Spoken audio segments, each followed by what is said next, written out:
এই ছবিটা ভালো করে দেখুন, চিনতে পারছেন? হ্যাঁ, এটা ইঁদুর ধরার ট্র্যাপ। আর এই ছবিটা, এটাও এক ধরনের ট্র্যাপ, তবে ইঁদুর না, মিডিল ক্লাসকে ধরার ট্র্যাপ। আজকে আমরা দেখাবো যে কি করে একজন মিডিল ক্লাস আরো গরিব থেকে গরিব হয়ে যাচ্ছে। ভিডিওটা পুরোটা দেখবেন, তাহলেই বুঝতে পারবেন। Trap number 1, earn, it and spend. Middle class তাদেরই বলে যাদের বছরে ইনকাম 5 থেকে 30 লাখের মধ্যে। আর এই পপুলেশনই সবচেয়ে বেশি আমাদের ভারতবর্ষ তথা সাবকন্টিনেন্টে। কিন্তু সবচেয়ে ডিসঅ্যাপয়েন্টিং ব্যাপার হলো এই মিডিল ক্লাস আজকাল সেই সমস্ত কাজ করছে যাতে করে তারা খুব তাড়াতাড়ি লোয়ার ক্লাসে চলে আসে।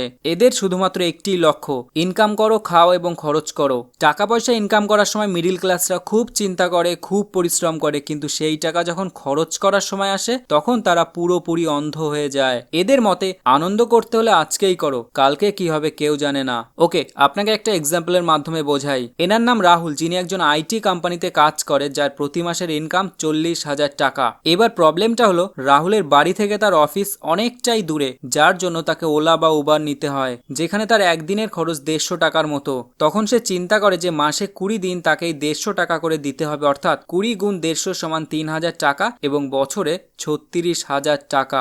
এখন সে ভাবে যে কেননা একটা 10 লাখ টাকার গাড়ি কেনা যায়, যাওয়া আসা তখন খুব সহজ হবে। ফলে সে কোনো কিছু চিন্তা না করে 10 লাখ টাকার একটি গাড়ি কিনে নেয়। কিন্তু প্রবলেম হলো তার কাছে একসাথে তো এত টাকা নেই যে পুরো টাকাটা সে একবারে পে করবে। তো অবভিয়াসলি তাকে ব্যাংক থেকে লোন নিতেই হবে। এখন এই ইএমআই ক্যালকুলেটরটা দেখুন, তাকে 10 লাখ টাকা লোন যদি 5 বছরের মধ্যে মেটাতে হয় তাহলে 20,758 টাকা ইএমআইতে প্রতি মাসে দিতেই হবে। অর্থাৎ তার স্যালারির 50%-এর চেয়েও বেশি টাকা ইএমআইতে চলে যাবে এবং তাকে 5 বছরের ইন্টারেস্টের সাথে 12 লাখ টাকারও অনেক বেশি দিতে হবে। সুতরাং একজন মিডিল ক্লাস ব্যক্তি অল্প কিছু স্যালারিতেই গাড়ি কিনে তার জীবনের সবচেয়ে বড় ভুল কাজটা করে, যা তাকে দারিদ্রতার দিকে এক ধাপ এগিয়ে নিয়ে যায়। Trap number 2, their best friends, loans and credit card. একটি ডেটার মতে 67% ইন্ডিয়ান পার্সোনাল লোন এবং ক্রেডিট কার্ডের মতো জিনিসের ওপর বেশি নির্ভরশীল। তাদের জীবনের আরেকটি বড় ভুল হলো তারা লোন এবং ক্রেডিট কার্ডকে তাদের বেস্ট ফ্রেন্ড বানিয়ে ফেলেছে। এদের সব সমস্যার সমাধান করতে গেলে লোন নিতেই হবে।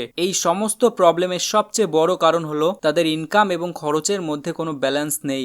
দ্য 80-20 রুল এটাই বলে যে আপনার খরচ আপনার টোটাল ইনকামের 80%-এর থেকে কোনোভাবেই যেন বেশি না হয়। কিন্তু আমাদের মতো মানুষ সবসময় তার ফ্যামিলির কথা আগে ভাবে। তার স্ত্রী কিংবা ছেলেমেয়ের জন্য যত খুশি তত খরচ করতে তারা একবারও ভাবে না। যার ফলে যারা চাকরি করে তারা ক্রেডিট কার্ড খুব সহজেই নিয়ে নেয়। ফলে তারা খুব সহজেই লিমিট ক্রস করে খরচ করতে থাকে। যখন আমাদের কাছে একটা ক্রেডিট কার্ড থাকবে সেই ক্ষেত্রে ক্রেডিট কার্ডের খরচ সাইকোলজিক্যালি আমাদের মাথায় বেশি এফেক্ট ফেলে না, কারণ সেই টাকা দেওয়ার সময় আমরা নিজে হাতে নিয়ে সেটা দেখি না, যেটা ক্যাশ দেওয়ার সময় দেখি। আজকাল অনলাইন পেমেন্টের যুগ, ঠিক এই কারণেই আমাদেরকে দিন দিন শেষ করে দিচ্ছে, মিডিল ক্লাস থেকে লোয়ার ক্লাসের দিকে ঠেলে দিচ্ছে। Trap number 3, over spending on education. 3 idiots সিনেমার এই সিনটার কথা তো আপনার মনেই আছে, যেখানে ফারহানের বাবা তার জন্ম হওয়ার সাথে সাথেই ডিসাইড করে ফেলেছে যে তার ছেলে ইঞ্জিনিয়ার হবে। দেখুন, প্রত্যেকেই তার ছেলে মেয়ের জন্য ভালো ফিউচার আশা করে, তার জন্য তারা তাদের চেষ্টার কোনো খামতি রাখে না। যত ভালো কলেজ আছে, যত ভালো স্কুল টিউশন ক্লাস আছে, সেখানে তাদের ভর্তি করার জন্য নিরন্তর চেষ্টা করে যায়, সে যত টাকায় খরচ হোক না কেন। দেখুন, এখানে এটা খারাপ কিছুই না, তবে এরা স্যালারির দিক থেকে যতটা না মিডিল ক্লাস হয়, তারা মেন্টালি বড় লোকদের মতোই চিন্তা করে। তারা জাস্ট একবারও ভাবে না তার ছেলে মেয়ের পেছনে খরচ করার জন্য।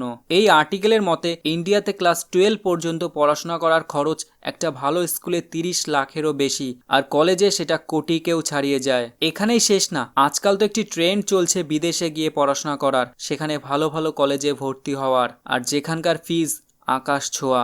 আপনি জাস্ট কল্পনা করতে পারবেন না তাদের এক বছরের খরচ কত।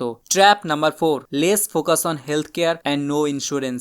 এডুকেশনের ওপর মিডিল ক্লাসের এতটাই ফোকাস থাকে যে তারা ভুলে যায় যে হেলথ কেয়ার এবং ইন্স্যুরেন্স বলেও কোনো জিনিস আছে। এডুকেশনের জন্য তাদের লোন নিতে কোনো অসুবিধা নেই, সে 1 কোটি টাকা হোক কিংবা তার বেশি, কিন্তু নিজের জন্য, নিজের পরিবারের জন্য হেলথ কেয়ারে 1,000 টাকা খরচ করাও যেন তাদের কাছে অনেক বেশি মনে হয়। জাঙ্ক ফুড খাবেন, অফিস যাবেন, লোন মেটাবেন, তখন ফিজিক্যাল আর মেন্টাল হেলথ তো খারাপ হবেই, কিন্তু তারপরেও আমরা কোনো রকমের কোনো সিকিউরিটি নিতে চাই না। আমাদের মিডিল ক্লাস থেকে লোয়ার ক্লাসে যাওয়ার সবচেয়ে সোজা রাস্তা হলো পরিবারের কারোর মেডিকেল এমার্জেন্সি হওয়া। আমরা ইনকাম করছি, খাচ্ছি, ঘুরছি, সবকিছুই করছি, কিন্তু যখন আমাদের কারোর বড় কোনো মেডিকেল এমার্জেন্সি আসবে তখন আমরা বুঝতে পারবো যে জীবনে অনেক বড় ভুল করেছি কোনো টাকা না জমিয়ে। কারণ আজকাল হসপিটালের বিল এত পরিমাণে হয় যে আমাদের ছোটখাটো যা সেভিংস থাকে সেগুলি জাস্ট কয়েক মুহূর্তেই শেষ হয়ে যায়। তখন আমরা লোয়ার ক্লাস থেকে জাস্ট কয়েক পা দূরে থাকি।